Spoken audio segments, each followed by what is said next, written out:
நீங்க என்னைக்காச்சும் யோசிச்சிருக்கீங்களா? முருகனை ஏன் நம்ம தமிழ் கடவுள் அப்படின்னு சொல்லி நம்ம போற்றோம். அது மட்டும் இல்லாம நம்ம தைப்பூசத்தை ஏன் கொண்டாடுறோம்? அறுபடை வீடுனா என்ன? முருகன் ஏன் கையில வேல் வச்சிருக்காரு? அவருக்கு ஏன் பார்த்தீங்கன்னா, இப்ப எல்லாத்துக்கும் ஒவ்வொரு வாகனம் தான் இருக்கும். இப்ப விநாயகர் அப்படின்னா எலி, சிவன் அப்படின்னா காளமாடு.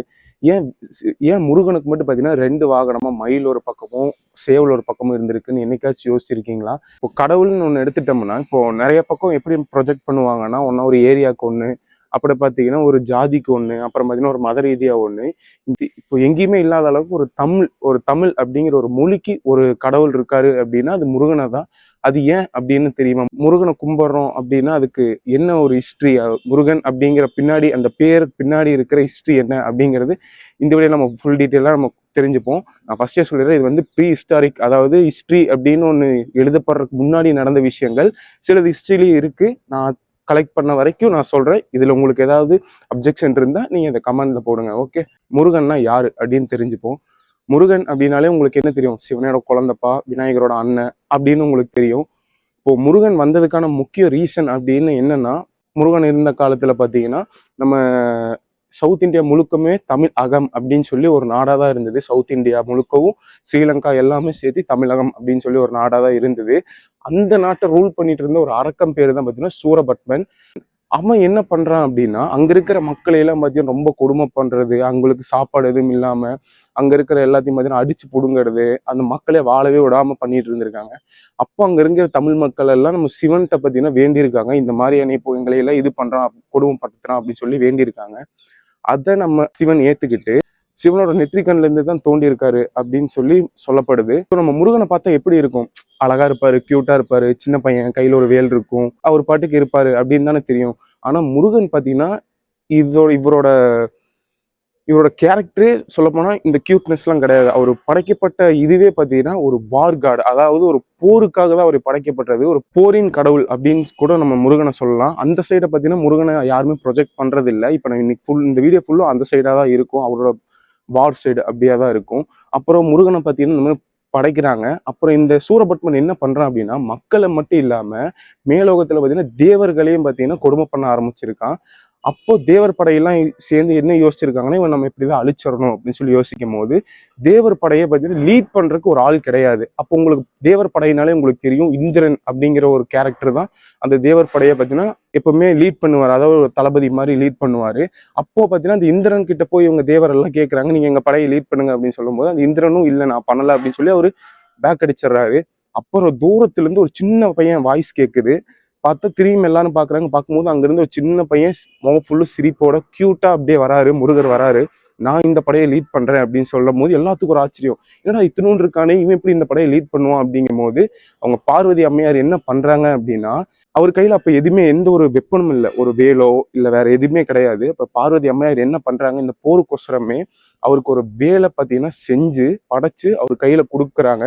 கொடுக்கும் போது அவங்க ஒரு நம்பிக்கையோட கொடுக்குறாங்க, நம்ம பையன் போனா இந்த போர்ல ஜெயிச்சிருவோம் அப்படிங்கிற ஒரு நம்பிக்கையோட கொடுத்து அந்த படையை நம்ம பூலோகத்துக்கு அனுப்பிச்சு விடுறாங்க. இதுதான் பார்த்தீங்கன்னா முருகன் உருவான ஹிஸ்டரி. ஓகே, இப்போ அடுத்து நம்ம என்ன பார்க்குறோம்னா அறுபடை வீடு அப்படின்னா என்ன அப்படி. இப்போ நம்ம நிறைய கோயிலுக்கு போயிருப்போம். இந்த அறுபடை வீடுனாலே திருச்செந்தூர், பழனி, இந்த மாதிரி நம்ம நிறைய கோயிலுக்கு போயிருப்போம். கோயிலுக்கு போகும்போது நம்ம யோசிச்சிருக்க மாட்டோம், அறுபடை வீடு அப்படின்னா என்ன, எனக்கு ஒன்றும் புரியல. அறுபடை வீடுன்னு ஒரு 6 கோயில் இருக்குப்பா, அது மட்டும் தான் நமக்கு தெரியும். ஸோ இந்த அறுபடை வீடுக்கான முக்கிய அர்த்தமே பார்த்தீங்கன்னா இந்த அறுபடை வீடு அப்படிங்கிற ஒரு சொல்லுலயே இருக்கு. நீங்க அந்த அறுபடை வீடு அப்படிங்கிற அந்த சொல்ல பிரிச்சு பிரிச்சு பார்த்தாலே உங்களுக்கு அந்த பொருள் தெரிஞ்சிடும். அரு அரு அப்படின்னா 6, படை அப்படின்னா ஒரு ஆர்மி, வீடு அப்படின்னா ஒரு பேஸ். அதாவது அறுபடை வீடுங்கிறது 6 ஆர்மி பேஸ்.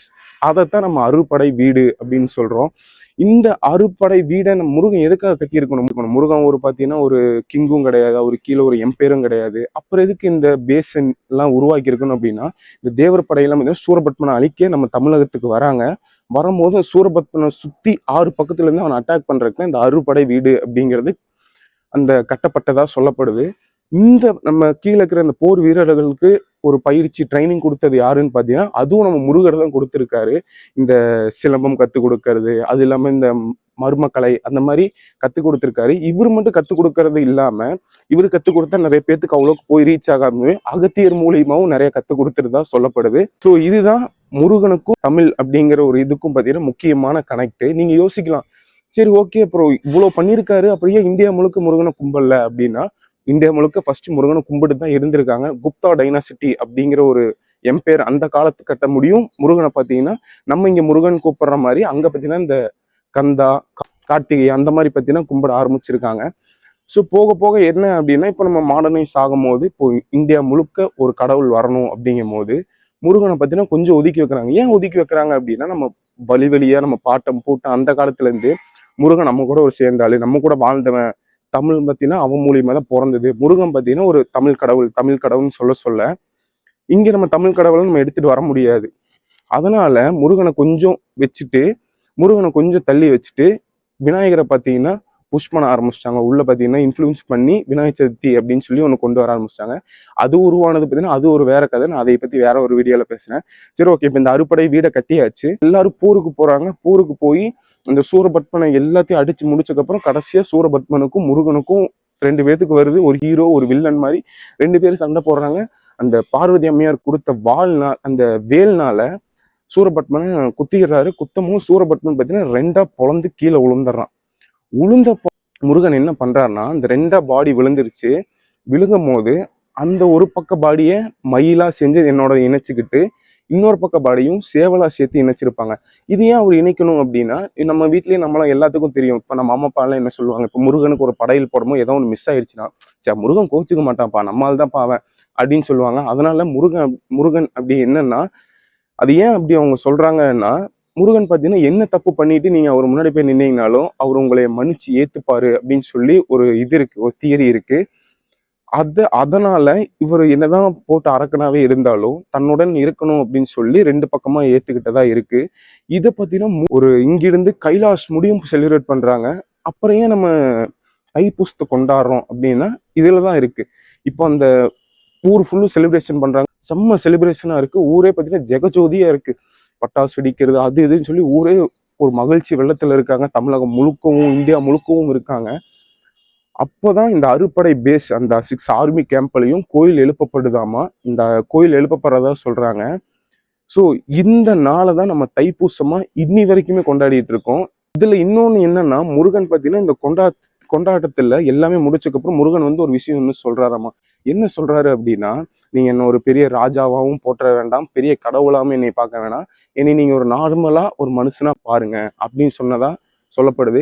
நீங்க நிறைய பக்கம் பார்த்துருக்கலாம். முருகன் கோயிலுங்கிறது மலை மேல இருக்கும், ஒரு காட்டுக்குள்ள இருக்கும், ஒரு சின்ன ஒரு ஓட்டுக்கொட்டையில இருக்கும். இதுக்கெல்லாம் காரணம் பார்த்தீங்கன்னா இந்த ஒரு வார்த்தை அப்படின்னு இன்னி வரைக்கும் நம்பப்படுது. இதெல்லாம் ரீசன் தான் பார்த்தீங்கன்னா முருகன் உருவானதுக்கான கதை. இந்த கதை நடக்கும் போதே முருகனுக்கு பார்த்தீங்கன்னா ஒரு இடையில ஒரு லவ் ஸ்டோரி ஒன்று நடக்குது. அது பார்த்தீங்கன்னா கொஞ்சம் பெரிய ஸ்டோரி, நம்ம இந்த வீடியோவில் சொல்ல முடியாது. நான் அடுத்து இன்னொரு வீடியோவில் சொல்றேன்.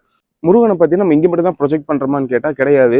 கிரீஸ்ன்னு சொல்லி ஒரு நாடு இருக்கு. அங்க பார்த்தீங்கன்னா ஒரு ஜியூஸ் அப்படின்னு சொல்லி ஒரு கடவுள், இப்ப நம்ம இங்க எப்படி சிவனை கும்பிடுறோமோ அங்க ஜியூஸ் அப்படின்னு சொல்லி ஒரு கடவுளை கும்பிடுவாங்க. அவருக்கு பிறந்தது தான் ஏரிஸ். அவரு தான் பார்த்தீங்கன்னா போர்க்கடவுளா அங்க போற்றப்பட்டது. அந்த நாட்டுல முருகரோட காயின் கிடைச்சிருக்கு. ஸோ இந்த காயினை வச்சுக்கோங்க. இங்க நம்ம அதே ப்ரீ ஹிஸ்டாரிக் பீரியட்ல பாத்தீங்கன்னா சிவன் இருக்காரு. சிவனுக்கு பிறந்தவர் தான் முருகரு. அவரும் ஒரு வார் காடு தான். இவரும் ஒரு வார் காடு. இந்த ஏரிஸ் அப்படிங்கிறவரு ஒரு வார் காடு தான்.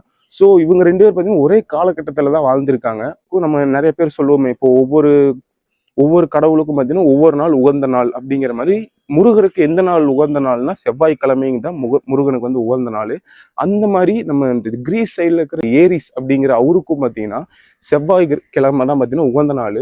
ஸோ ஒருவேளை நம்ம இங்க நம்ம முருகனா கும்பிட்டு அங்க ஏரிஸா கும்பிட்டு இருப்பாங்களோ. ஸோ இந்த கதையில இந்த மாதிரி ஒரு ட்விஸ்டும் வேற இருக்கு. இவங்க 2 பேத்துக்கும் பார்த்தீங்கன்னா நிறைய இதுல ஒத்து போகும். நம்ம அதை பத்தி ஒரு தனியா ஒரு வீடியோ போடுவோம். ஸோ இதெல்லாம் தான் பார்த்தீங்கன்னா காரணம் தான் நம்ம தைப்பூசம் கொண்டாடுறதும் முருகன் படைக்கப்பட்ட ரீசனும் இதாகத்தான் இருக்கு. இது எல்லா ரீசன் தான் பார்த்தீங்கன்னா முருகன் படைக்கப்பட்ட ரீசனும் அவர் இந்த ஒரு வார்காட் அப்படிங்கிற ஒரு ஒரு அவரோட அனதர் சைடும் தான் இது. நீங்க நிறைய கோயில் போயிருப்பீங்க. இந்த முருகனோட அறுபடை வீடு நிறைய கோயில் போயிருப்பீங்க. அங்க உங்களுக்கு பிடிச்ச ஒரு அறுபடை வீடுனா எந்த வீடா இருக்கும்? ஸோ அது மட்டும் இல்லாம இப்ப நான் சொன்ன இப்போ ஒரு 6 கேள்வி கிட்ட சொல்லியிருக்கேன். அந்த கேள்வி உங்களுக்கு ரொம்ப நாள் எனக்கு இல்ல விக்னேஷ், எனக்கு இந்த கேள்வி எனக்கு ரொம்ப நாள் இருந்துச்சு, இந்த வீடியோ பார்த்தோன்னே ஒரு சின்ன ஒரு கிளாரிபிகேஷன் வந்தது அப்படின்னு சொல்றது எந்த கேள்வி அப்படிங்கறத மறக்காம கீழே கமெண்ட் பண்ணுங்க. ஸோ அடுத்து உங்களை ஒரு நல்ல வீடியோல உங்களை சந்திக்கிறேன். Until then bye from Vignesh. By.